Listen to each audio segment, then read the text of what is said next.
नमस्कार, मी आरती सावंत। आज मी तुमच्यासाठी घेऊन आले आहे तांदळाच्या पिठाचे असे पातळ असे घावणे। तुम्ही बघू शकता एकदम छानपैकी पातळ असे घावणे तयार झालेले आहेत। एकदम पातळ असे घावणे तयार झालेले आहेत, जाड पण नाही आहे आणि छानपैकी जाळी तयार झालेली आहे, मस्तच झालेले आहे। आणि हे पिठाचे घावणे एकदम छानपैकी संध्याकाळपर्यंत राहतात। तुम्ही नाश्त्याला किंवा असंच टिफिनला तुम्ही आरामात देऊ शकता। आणि सोबत खोबऱ्याची चटणी आहे। आणि ही रेसिपी मी माझ्या अन्नपूर्णा चॅनलवर मी अपलोड केलेली आहे, तुम्ही नक्की चेक करून बघा। आज मी तुम्हाला घावणे दाखवणार आहे आणि तेही तांदळाच्या पिठाचे मी घावणे दाखवणार आहे। व्हिडिओमध्ये मी रेशनचे तांदूळ रात्रभर भिजत ठेवून मिक्सरला ग्राइंड केलेले। आज मी तुम्हाला रेशनचे तांदूळ च्या पिठाचे मी घावणे दाखवणार आहे। मी 2 कप घेतलेले आहेत, हा 1 पेला आहे, 2 पेला। आणि हे पीठ घरघंटीला मी 1 नंबर जाळीवर बारीक असं दळलेलं आहे। 1 नंबरवर करा, घावणे एकदम पातळसे होते। आता मी चवीनुसार मीठ घालत आहे। मी तुम्हाला प्रमाण सांगते, जर 1 पेला पीठ घेत असाल तांदळाचं पीठ पण बारीक हवं तर 1.5 ग्लास पाणी लागेल। ओके, जर 1 पेल्याला 1.5 ग्लास पाणी। आता मी 2 पेले घेतलेले आहेत तर दुप्पट करणार पाणी, 2 ग्लास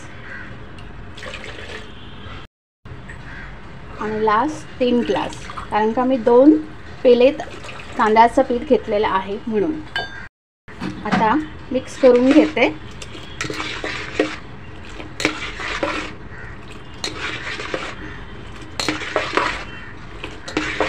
सगळे कुठे पूर्णपणे निघायला पाहिजे।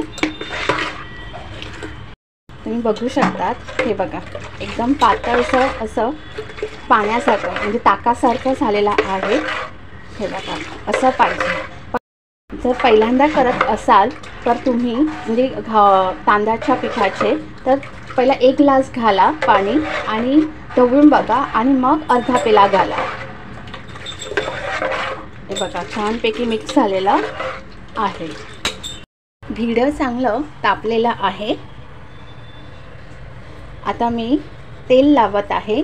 तुम्ही नारळाच्या किशीने लावलात तेल तरी चालेल किंवा अशा प्रकारचा ब्रश असेल लावलात तरी चालेल। सगळीकडून तेल चांगलं लावा। चेक करायचं भिडं तापलं आहे की नाही, हे बघा अशा प्रकारे। आणि गॅसची फ्लेम थोडीशी स्लो करायची आणि मग घावणा घालायचं सगळीकडे।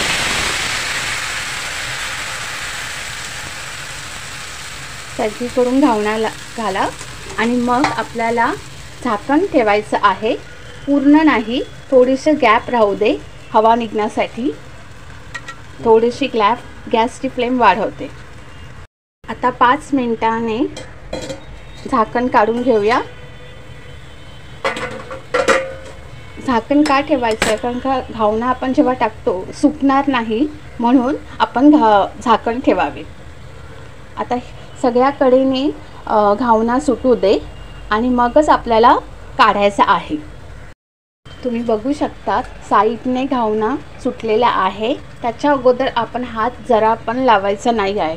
साईडने घावणा सुटतो, जर तुम्ही हात लावलात तर घावणा कुस्करून जाईल म्हणून। घावणा काढून घेऊया।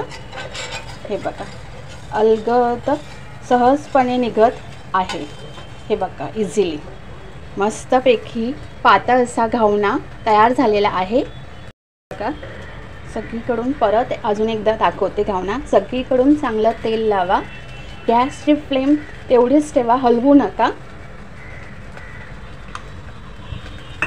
आणि परत आपल्याला जे बॅटर आहे ते मिक्स करायचं आहे या प्रकारे। त्यामुळे खाली पीठ चिटकून राहतं तळाखाली, म्हणून असं मिक्स करा आणि मग घावणा घाला।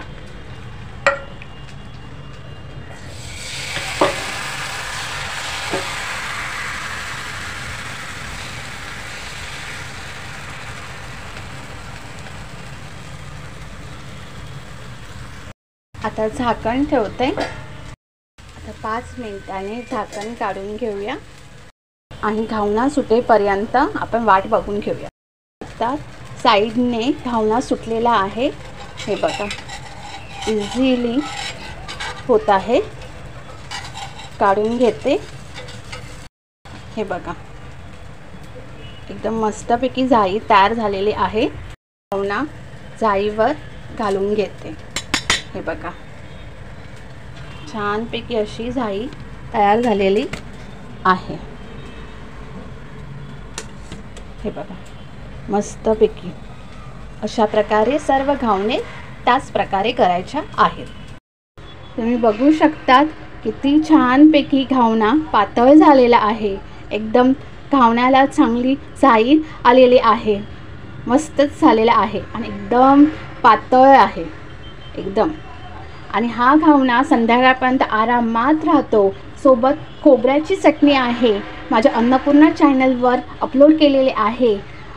त्या तुम्ही नक्की चेक करून बघा.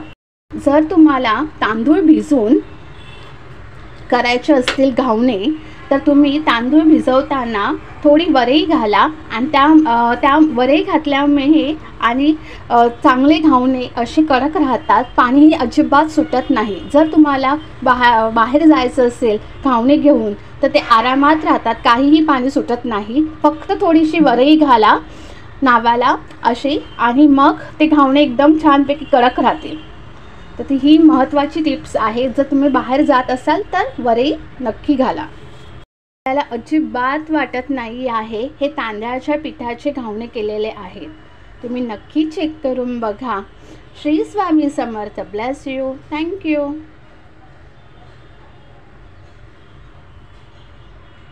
किती मस्त अशी चटणी झालेली आहे. मस्तच.